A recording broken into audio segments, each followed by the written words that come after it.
A'udzu billahi minasyaitonir rajim. Bismillahirrahmanirrahim. Assalamualaikum warahmatullahi wabarakatuh. Bismillah, alhamdulillah. Wassalatu wassalamu ala Rasulillah wa ala alihi wa sahbihi wa mu'ala. Rabbi israh li sadri wa yassir li amri wahlul 'uqdatam min lisani yafqahu qawli. Rabbi zidna ilman warzuqna fahman. Allahumma inna nas'aluka ilman nafi'an wa rizqan thayyiban wa amalan taqabbal. Bismillahilladzi la yadurru ma'asmihi syai'un fil ardi wa la fis samaa wa huwas samii'ul 'aliim. Raditu billahi rabba wa bil islami dina wa bi Muhammadin sallallahu alaihi wasallam nabiyya wa rasul. La ilaha illallah wahdahu la syarika lah. Lahul mulku wa lahul hamdu wa huwa ala kulli syai'in qadir. Subhanallah wa bihamdihi. Astaghfirullah wa atubu ilaih. Yang pertama, marilah pada kesempatan hari ini kita bersyukur kepada Allah Subhanahu wa taala dengan memanjatkan rasa syukur kita bahwa hari ini Allah sudah banyak memberikan nikmat kepada kita semua. Sampai Allah di dalam Al-Quran itu, apabila kamu menghitung nikmat yang aku berikan, kamu tidak bisa menghitungnya. Wa in ta'udhu nikmatallahi la tuhsuha. Makanya kita bersyukur hari ini, dan rasa syukur ini bahwa kita hadir di masjid yang mulia ini, itu adalah rezeki yang paling terbesar. Karena kita bisa melaksanakan rangkaian ibadah yang diperintahkan oleh Allah dan Rasulnya dengan kita melaksanakan sholat jamaah subuh, dilanjut zikir, dilanjut dengan mendengarkan apa yang disampaikan oleh Allah dan Rasulnya. Salawat dan salam semoga tercurahkan pada junjungan kita Nabi besar Nabi Muhammad Sayyidina Muhammad sallallahu alaihi wasallam, pada keluarganya, pada para sahabat, dan semoga kepada kita semua selaku umatnya yang selalu memuliakan dan mencintai beliau. Memuliakan dan mencintai Rasulullah itu dengan cara kita patuh dan taat dan selalu bersolawat kepada baginda Rasulullah SAW. Mari kita bersolawat kepada Rasulullah. Allahumma salli wa sallim wa barik ala Rasulillah Sayyidina Muhammadin wa ala alihi wa sahbihi wa barik wa sallim. Amin. Hadirin berbahagia, hari ini adalah kita akan membahas kemarin yang kelanjutannya. Tinggal poin bagaimana sebetulnya pada saat ketika kita sebagai seorang laki-laki, sebagai pemimpin di keluarga, ketika mencari nafkah lalu tidak memperhatikan halal dan haramnya, nanti akan kita lihat bahaya dari penghasilan tersebut. Kita mendengarkan apa yang disampaikan oleh Allah dan Rasulnya terkait bahaya seseorang ketika dia mencari rezeki, mencari nafkah atau mencari kasab ya, dengan cara yang halal atau dengan cara yang haram ya. Tapi namun sebelumnya kita akan coba pada hari ini, kita akan mencoba melihat pembahasan yang sebetulnya di masyarakat terjadi perbedaan pemahaman. Ini berita aja supaya tahu ya, supaya kita pada saat ketika melihat perbedaan itu tidak saling menyalahkan, tapi kita paham. Oh ternyata itu pemahamannya mengambilnya dari mana dan seterusnya. Kita akan membahas pada kesempatan hari ini adalah pembahasan terkait jama dan qasar.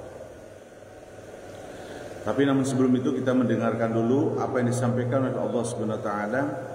Yang pertama dalam surat Al-Hajj ya, surat ke-78 ayat 22 ayat 87. Allah menyampaikan wa ma ja'ala 'alaikum fid din min haraj.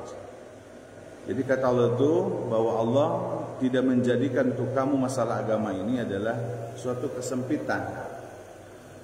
Jadi agama itu selalu memudahkan kepada kita sebetulnya, tidak merepotkan. Sampai dalam surat Al-Baqarah surat kedua ayat 185 itu Allah menyampaikan yuridullahu bikumul yusra wala yuridu bikumul usra. Jadi Allah tidak pernah menginginkan menghendaki bahwa terkait kesukaran tapi memudahkan.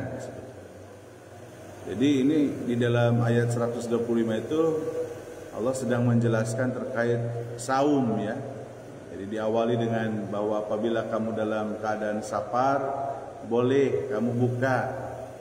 Makanya dilanjutkan dalam ayat itu adalah yuridullahu bikumul yusra wala yuridu bikumul usra.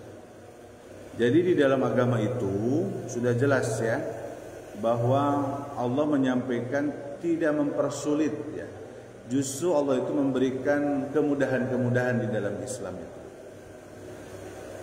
Sampai di dalam hadis riwayat Bukhari dari Abu Hurairah radhiyallahu anhu bahwa Rasulullah menyampaikan kepada kita bahwa ad-dinu yusr. Jadi agama itu mudah. Ahabuddin, agama itu disenangi ilallah oleh Allah Benar-benar lagi mudah di sini disebutkan.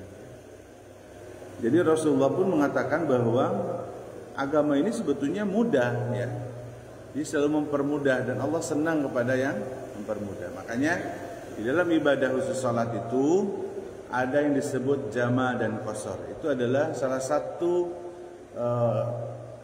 ibadah salat pun yang ada 5 waktu bisa menjadi ringkas waktunya dan ringkas rakaatnya. Nanti kita lihat. Bahkan di dalam hadis Bukhari pun dari Anas bin Malik Rasulullah mengatakan selalu ini menjadi kalimat yasirru wa la tu'asir wa la tu'asiru. Mudahkanlah, jangan kamu mempersulit. Jadi memang kita pun sebagai hamba Allah jangan suka mempersulit orang Tapi permudahlah segala urusan. Ini kadang kita dalam birokrasi padahal sebetulnya mudah Tapi kadang dipersulit. Ini yang sebetulnya nggak boleh. Rasulullah dalam hadis Bukhari-nya dari Anas bin Malik pun mengatakan seperti itu.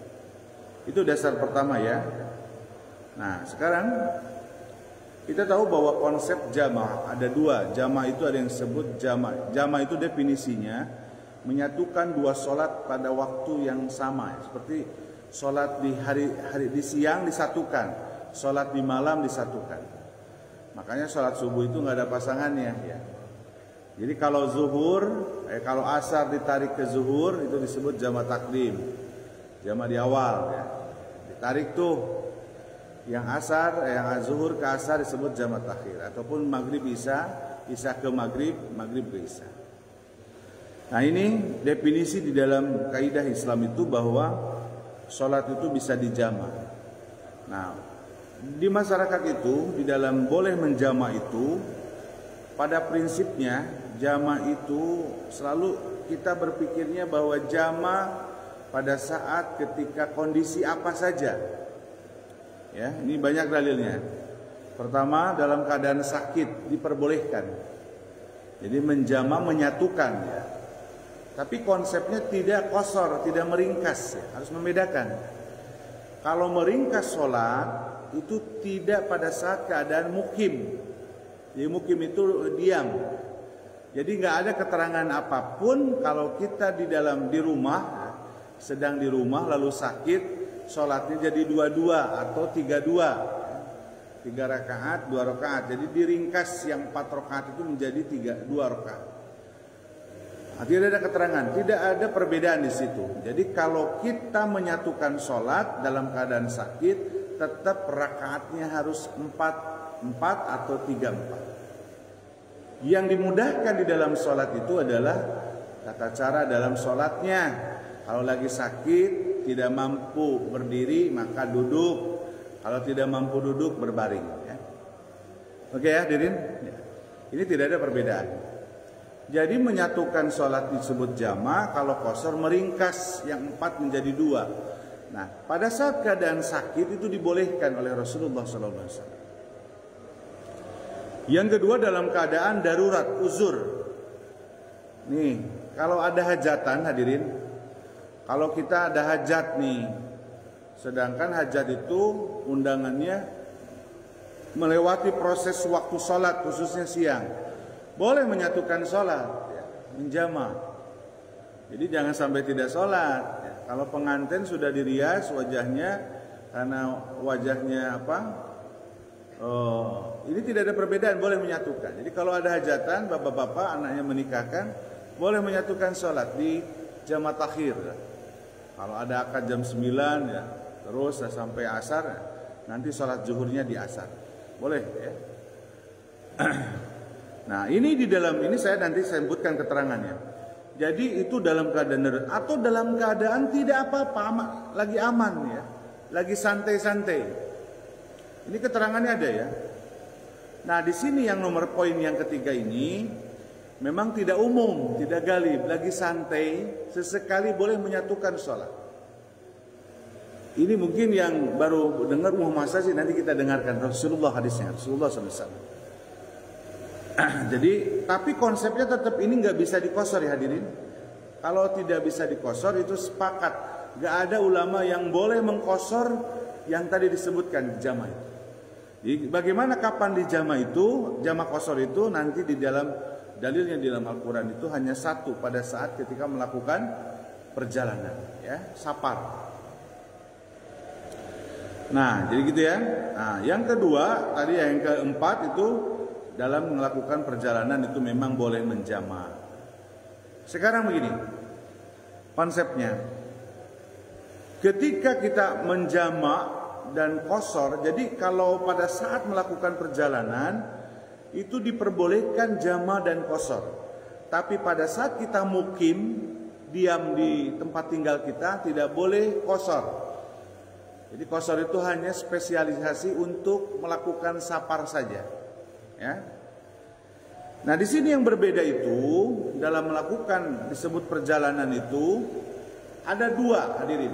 Jadi gini, kita sebut mukim itu A di Bogor, B Ciamis perjalanan. Jadi kalau saya mukim, disebut mukim itu saya orang Bogor. Ketika saya ke Ciamis melakukan perjalanan, yang pertama yang biasa di umum itu, perjalanan itu adalah pada saat ketika berangkat dari A ke B. Jadi dari Bogor pergi sampai Ciamis. Di Ciamisnya jadi mukim, maka dia tidak menjama qashar. Jadi jamanya antara A dan B saja. Kalau saya berangkat di sini jam pagi pada saat ketika di perjalanan zuhur, lalu saya tarik asarnya, nah, itu diperbolehkan. Ini yang pendapat pertama ya, pemahaman. Pada saat saya sudah nyampe di Ciamis, maka dalam keadaan diam di Ciamis itu maksudnya tidak melakukan perjalanan, maka sholatnya tidak dijama dan tidak diqashar. Nah, nanti pada saat saya mau pulang dari Ciamis ke Bogor, maka jatuhnya perjalanan dari Ciamis ke Bogor, ya. Ini biasa yang teman-teman ini ya hadirin pahami ya. Pemahaman yang kedua itu perjalanan itu yang penting keluar dari mukim.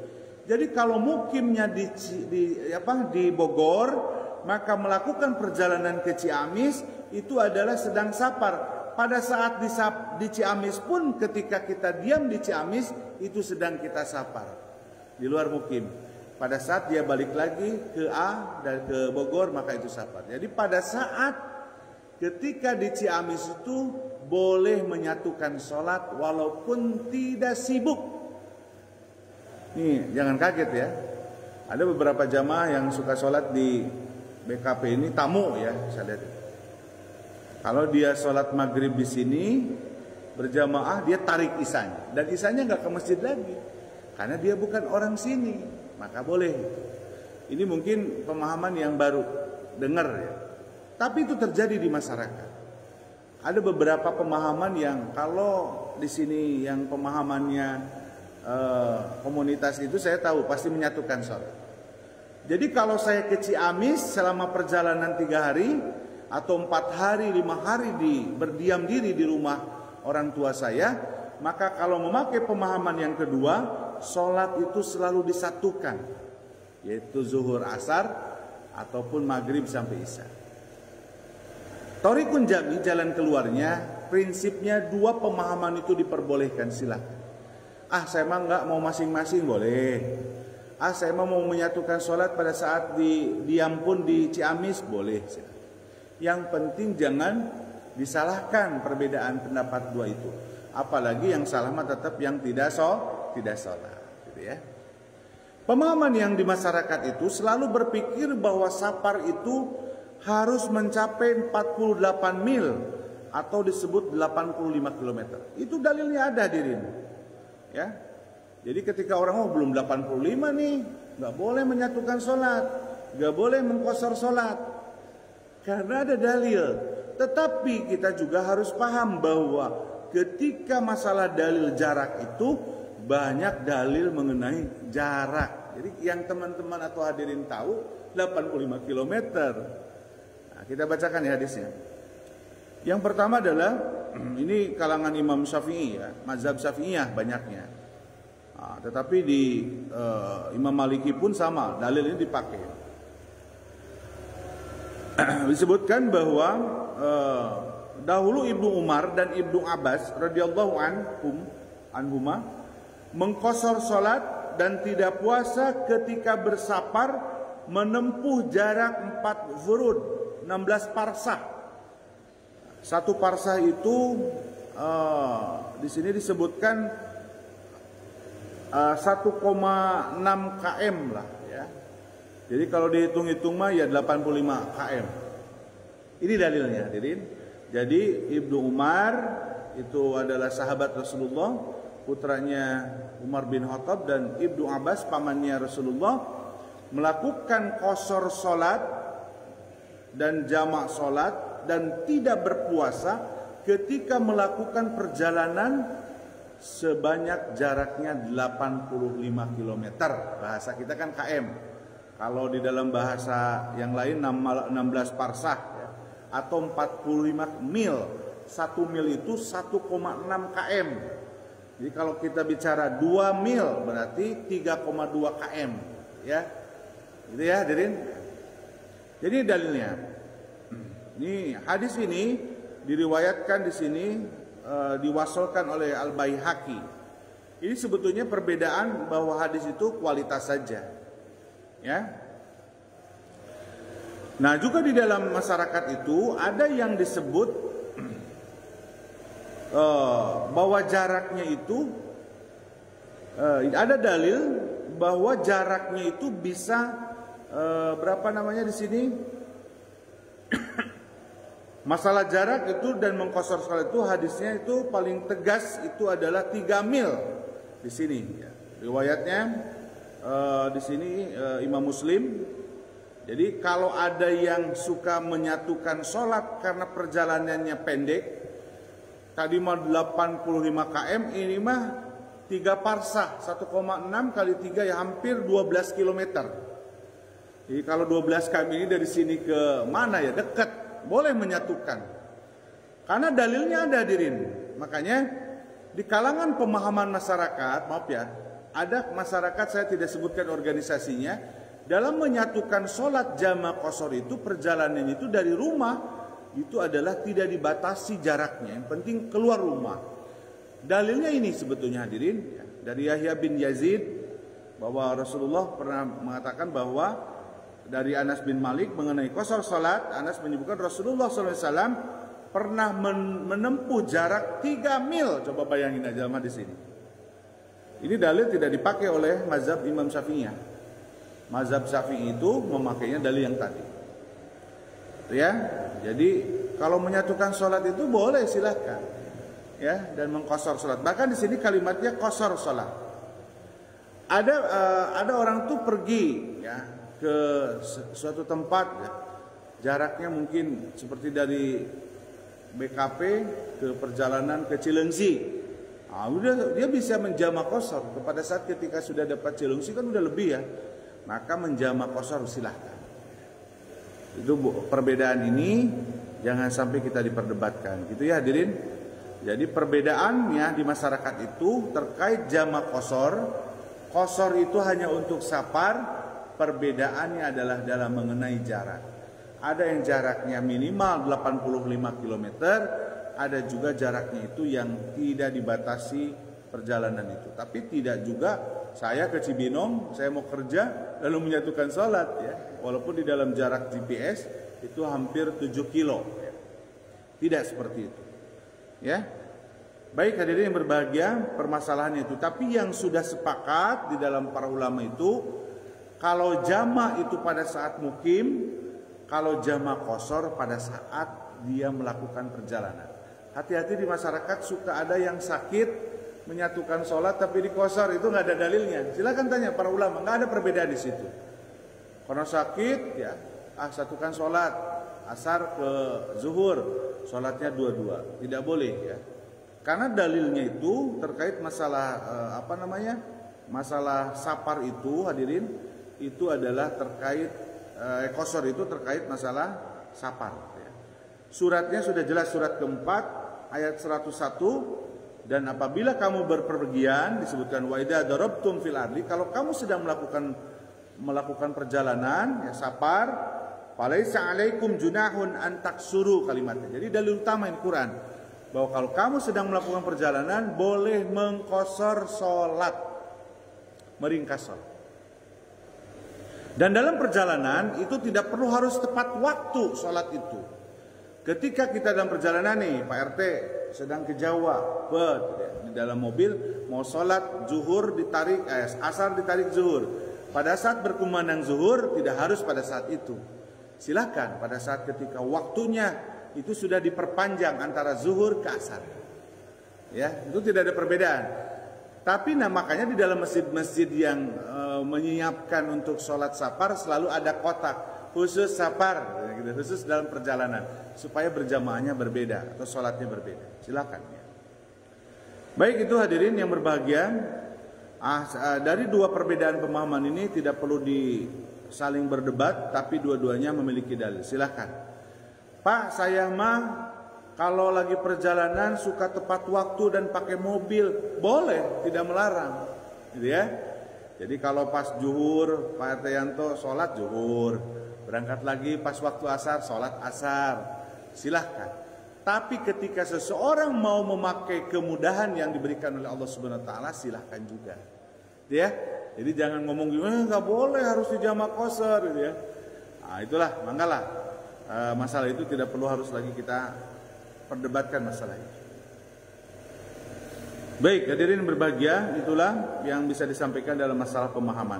Insya Allah di masyarakat itu yang penting hari ini kita tahu bahwa perbedaan itu jangan sampai menjadi ukhuwah kita sebagai keluarga besar muslim. Karena perbedaan teknik ibadah jadi kita saling ini ya, tidak akur lah gitu. Nah hari ini hadirin berbahagia, kita akan coba membacakan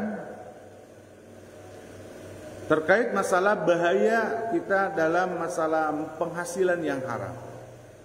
Nah, ini kemarin sudah saya jelaskan beberapa kondisi ya, bahwa pada saat ketika transaksi kemarin itu sholat ya, waktu sholat kita melakukan bisnis gitu ya, tidak berhenti dulu melakukan sholat ya, itu pada saat ketika kita mencari nafkah itu juga dilarang di dalam agama.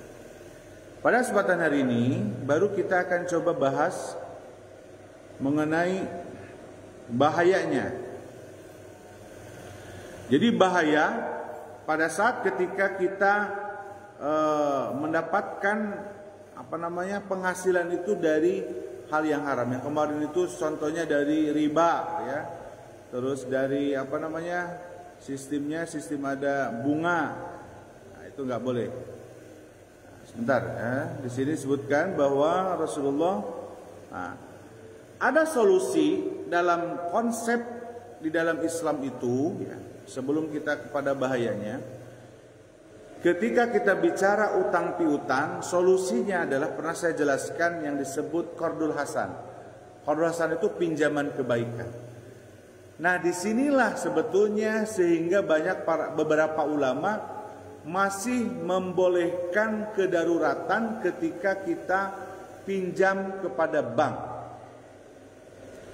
Ketika kita butuh uang 50 juta, kebutuhannya adalah primer, bukan gaya hidup ya. Kalau gaya hidup sudah tidak ditolerir ya, sudah haram ya. Contoh kita butuh uang 50 juta dan ternyata tidak ada orang yang meminjamkan 50 juta itu. Mana ada sekarang orang meminjamkan 50 juta gratisan. Nih saya pinjamkan 50 juta, kamu balikin 50 juta dalam waktu 2 tahun, 3 tahun. Gak ada, itu jarang lah. Kalaupun ada dari 1.000 satu orang lah gitu ya melakukan itu. Makanya beberapa ulama kalau mendengarkan tausiahnya, ceramahnya dan pembahasan bank, maka dibolehkan dalam konteks agama itu ada yang disebut adrul tumbil madhuro, kedaruratan. Minjem ke 50 juta ya, gratisan tanpa bunga, akhirnya pinjemlah ke bank konvensional. Karena kalau pinjem ke bank syariah nggak ada pinjaman utang piutang ya, yang ada murabahah jual beli. Kalau di BSI itu nggak ada pinjaman itu. Makanya diperbolehkan. Nah makanya silakanlah darurat gitu ya. Makanya di dalam Islam itu sesuatu yang haram jadi halal baginya, bagi dirinya, jadi tidak semua jadi umum, tapi tetap hukumnya adalah tetap haram. Masih boleh lah gitu. Jadi kalau yang disebut Qardul Hasan itu ya, pinjaman kebaikan itu adalah pernah kita pun DKM Pak Iman waktu kita rapat, kita masjid ini harus menjadi solusi kepada masyarakat untuk memberikan pinjaman kebaikan dari kas masjid yang uangnya itu dari beberapa orang untuk disimpan dan uang tersebut tidak menghasilkan penghasilan dari uang tersebut ya, tidak berbunga lah gitu. Jadi kalau Masjid Baitur Rahim ini ada 10 orang nih di BKP mau menyimpankan uang 5 juta, nah, menyampaikan ke Qardul Hasan, nih saya simpan uang 5 juta di BKP Baitur Rahim, dari 10 orang berarti ada 50 juta. Maka kata DKM kepada masyarakat yang butuh duit pinjam ke DKM tanpa bunga. Nanti batasannya maksimum 3 juta. Sebar tuh informasi itu. Sehingga ketika masyarakat ada kebutuhan yang sifatnya memang harus dibantu, maka dipinjamkanlah dari masjid itu sebanyak uang yang dibutuhkan oleh masyarakat. Menambah lagi, nanti bulan berikutnya ada tambah 10 orang lagi nyimpan uangnya di masjid untuk dipinjam-pinjamkan, bukan untuk dikasih-kasihkan ya, dipinjamkan.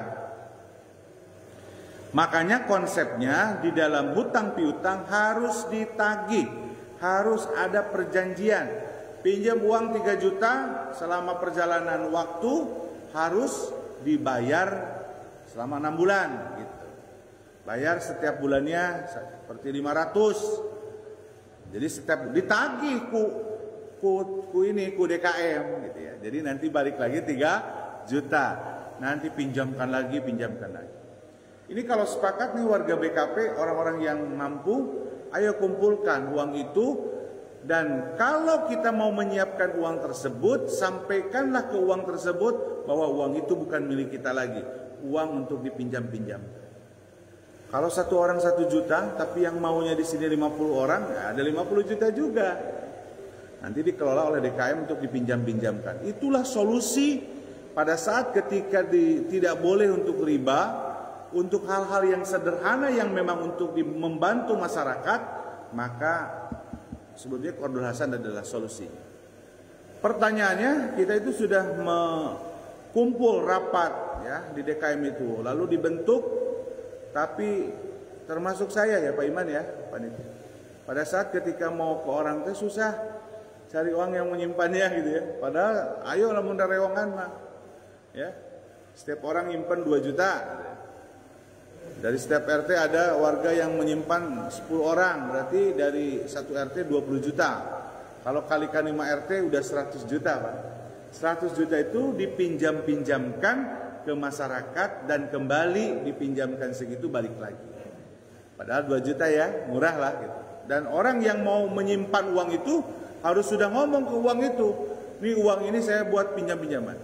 Makanya Rasulullah itu dalam hadisnya, jadi ini supaya tertarik,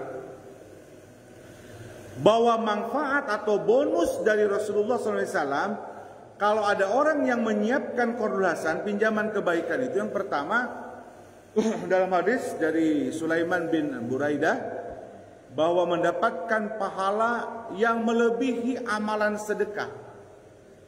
Jadi dulu para sahabat kalau dia itu mau ngasih duit ke orang, itu dipinjemin dulu. Jadi nih, sahabatnya mau ngasih duit ke si A ya. Tapi supaya dia dapat pahalanya banyak, maka dipinjemkan dulu uang tersebut ke si A. Nih, saya kasih pinjam uang 5 juta ke kamu, dalam waktu 10 bulan ya kamu bayar. Pada saat ketika 10 bulan dia tidak bisa bayar, maka uang tersebut dikasihkan. Dia dapat 2 pahala. Pahala pada saat dia meminjamkan, kata Rasulullah SAW, barang siapa yang meminjamkan, memberi pinjaman kepada orang itu yang berada dalam kesulitan, maka setiap harinya itu dia mendapatkan pahala sejumlah apa yang kita pinjamkan.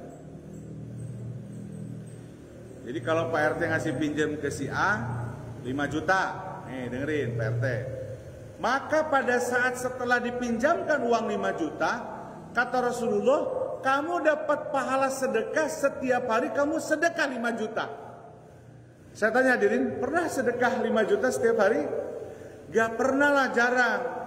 Tapi ketika meminjamkan uang kepada orang lain 5 juta, lalu itu diberikan tempo untuk membayarnya, maka kita mendapatkan pahala sedekah sebesar 5 juta setiap harinya.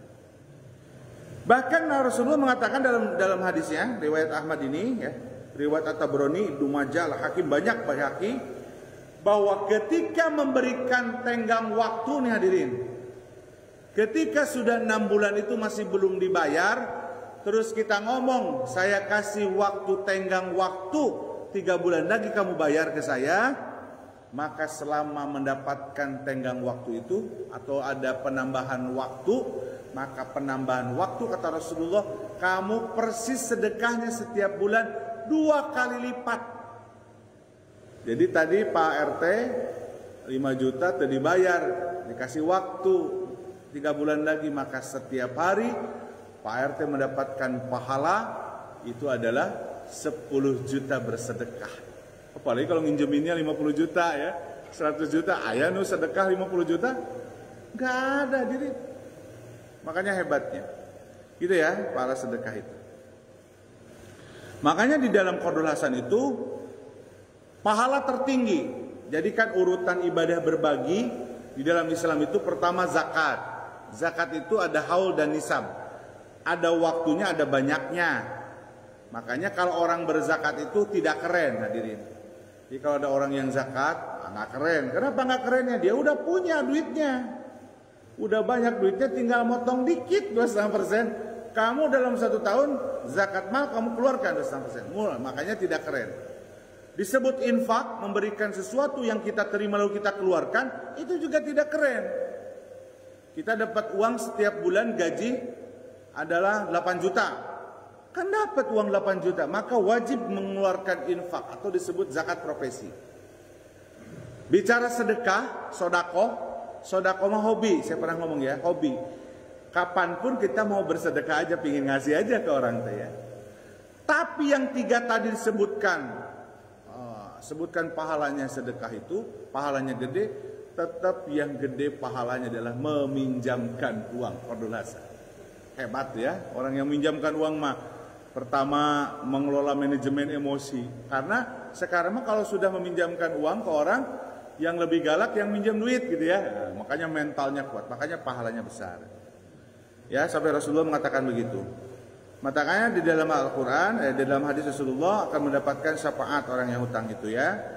Kalau yang memberikan hutang mendapatkan naungan dari Allah Subhanahu wa taala. Di dalam hadis Rasulullah mengatakan bahwa man andzara mu'siron ya. Nah, apa barang siapa memberikan tenggang waktu bagi orang yang sedang dalam kesulitan untuk melunasi hutang atau bahkan membebaskan hutangnya, maka dia mendapatkan disebutkan adzallallahu fil dhillahu. Jadi mendapatkan naungan dari Allah Subhanahu wa taala dalam hadis riwayat Muslim. Rasulullah mengatakan dalam hadis riwayat Ahmad pun mengatakan barang siapa yang mendapatkan naungan dari Allah Subhanahu wa taala, Kalau ingin mendapatkan naungan dari Allah pada saat yaumul qiyamah, hendaklah dia selalu memberikan tenggang waktu kepada orang yang sedang mendapatkan kesulitan, ya, khusus melunasi hutang. Pokoknya orang yang minjemin duit itu hebat lah gitu ya. Terus yang berikutnya, Rasulullah mengatakan akan mendapatkan kemudahan dalam urusan dunia. Jadi kalau ini bonusnya tidak di akhirat saja. Ketika seseorang memberikan kemudahan kepada seseorang, maka Rasulullah mengatakan akan dimudahkan di dunia pun. Di akhirat sudah jelas dapat pahalanya tadi ya. Dalam hadisnya panjang sekali, pada prinsipnya barang siapa yang meringankan sebuah kesusahan, kesedihan seseorang di dunia, maka Allah akan memberikan kemudahan kepadanya di hari kiamat, di dunia ya. Jadi jangan sampai kita bahwa apa yang kita lakukan kepada orang lain untuk memudahkan itu sebetulnya menyimpan sesuatu yang jadi mudah di diri kita.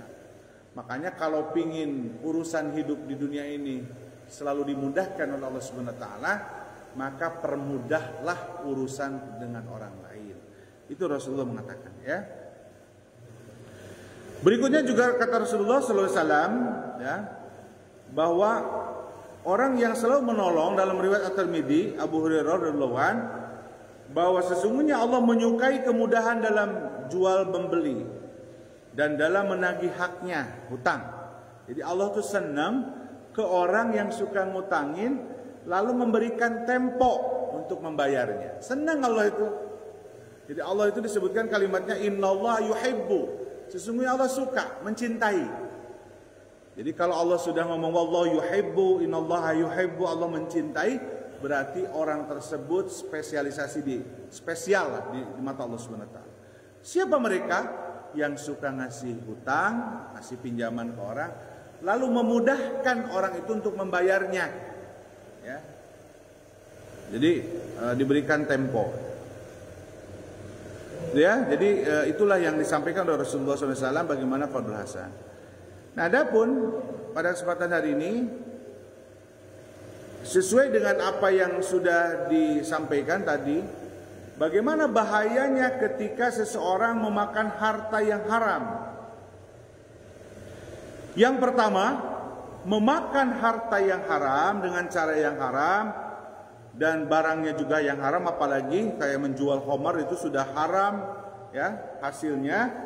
Maka yang pertama bahayanya itu, dampaknya itu, kalimatnya, ketika seseorang memakan makanan yang haram, maka dia sudah mendurhakai Allah dan Rasulnya dan mengikuti langkah syaitan. Ini dalam surat Al-Baqarah surat kedua ayat 168. Kata Allah, kalau kamu melakukan hal-hal yang tidak tidak mengambil atau tidak mencari dengan halal dan baik atau yang haram, maka kata Allah itu kamu sudah mendurhakaiku dan sesungguhnya kamu sudah wala tattabi'u khutuwatis syaitan, janganlah kamu mengikuti langkah setan ya. Yang kedua, ketika kita mengambil atau mendapatkan yang haram itu, biasanya di dalam surat Al-Mu'minun 2351 itu akan mengurangi semangat dalam beramal soleh.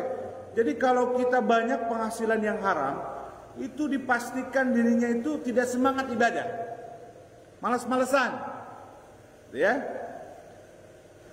Ini di sini disebutkan, Allah menyampaikan di dalam surat Al-Mu'minun itu surat kedua 351, ya ayuhar rasul kulu minat thayyibat wa'malu salihan.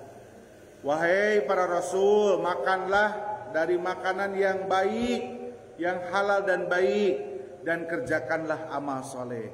Sesungguhnya Allah mengetahui apa yang kamu kerjakan. Dari ayat ini, para ulama menyampaikan ketika seseorang memakan makanan yang haram, itu akan susah dalam beramal solehnya. Kalaupun mau beramal soleh, tujuannya pingin dipuji, pingin dilihat, ya. Makanya dalam ini tafsir Ibnu Katsir bahwa menyampaikannya seperti itu. Jadi kalau makanan yang halal itu membuat kita menjadi semangat untuk beramal soleh. Tapi kalau yang haram itu dia tidak semangat ibadahnya. Yang ketiga, badan yang tumbuh dari harta yang haram. Jadi kalau bapaknya nyari duit yang haram, lalu dinafkahkan ke istri dan anaknya, yang makan itu ayahnya, istrinya, anaknya. Nah, di sini disebutkan bahwa kata Rasulullah SAW dari Ka'ab ya, bahwa dia adalah menjadi bahan, jadi dibakar ya. Dibakar menjadi di dalam api neraka. Kata Rasulullah itu gini, ya Ka'ab ya, innahu la yarbu lahmun nabata min suhti illa kanatin nari. Ya, disebutkan gitu ya. Awwalabi. Wahai Ka'ab bin Ujrah, sesungguhnya daging badan yang tumbuh berkembang dari sesuatu yang haram akan nanti dibakar dalam neraka. Alhamdulillah dari ya. Jadi memang kalau orang dari penghasilan haram itu bahwa akan menjadi dibakar nanti di neraka. Yang keempat, kalau barang kita banyak penghasilan dari yang haram, maka kata Rasulullah, doa kita sulit dikabulkan oleh Allah. Jadi kalau ada doa kita yang sulit dikabulkan atau sulit dikabulkan oleh Allah Subhanahu wa taala, cobalah lihat diri kita. Karena kata Rasulullah SAW, apabila banyak barang yang haram kepada badan kita, maka salah satunya kata Rasulullah, dia doanya tidak dikabul oleh Allah Subhanahu wa taala. Dari Abu Hurairah nih Rasulullah bersabda, ceritanya begini. Di sini kalimatnya ini panjang sekali ya. Jadi ada orang tuh masuk ya, gitu ya, masuk. Perintahnya di sini makan. Ada orang tuh masuk ya. Lalu dia berdoa kepada Allah Subhanahu wa taala, ya Allah kabulkan. Tapi Rasulullah mengatakan dalam hadis itu bahwa seseorang itu dia wahai Robku, dia minta gitu ya. Tapi Rasulullah mengatakan bagaimana mau dia dikabulkan doanya, padahal makanannya di sini disebutkan makanan yang haram, wa yashrabu haram ya. Jadi wagudiya bil haram, fa anna yustajabu lahu. Bagaimana Allah akan mengkabulkan sedangkan makanannya haram, minumannya haram, pakaiannya haram, katanya gitu. Jadi lagi pada kumpul para sahabat, datang seseorang lalu berdoa, ya Rob. Rasulullah kan dibimbing oleh Jibril. Sampaikan para sahabat bagaimana tuh dia mau dikabul doanya sama Allah. Makanannya haram, dia minumnya haram. Makanya konsepnya makanan yang kita selalu makanan dari hal-hal yang haram itu berdampak kepada sulitnya kita dikabul oleh Allah Subhanahu wa taala doa kita. Yang kelima, ketika kita banyak memakan harta yang haram, itu kata Rasulullah SAW akan mendapatkan banyak musibah dan bencana. Dari Ibnu Abbas, Rasulullah SAW bersabda, hadis riwayatnya di sini adalah hadis riwayatnya dari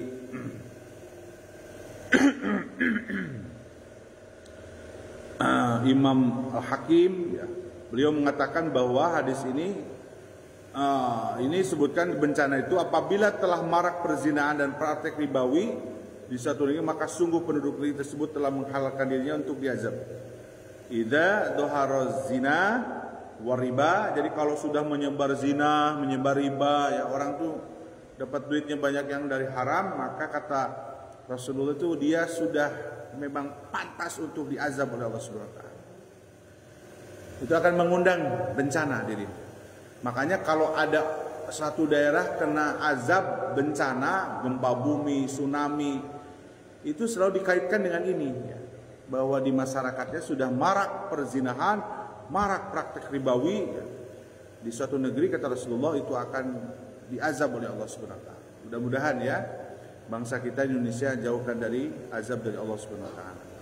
Hadirin yang berbahagia, yang terakhir, bahwa ketika memakan makanan yang haram, hidupnya tidak akan berkah. Ya, ini suratnya umum ya.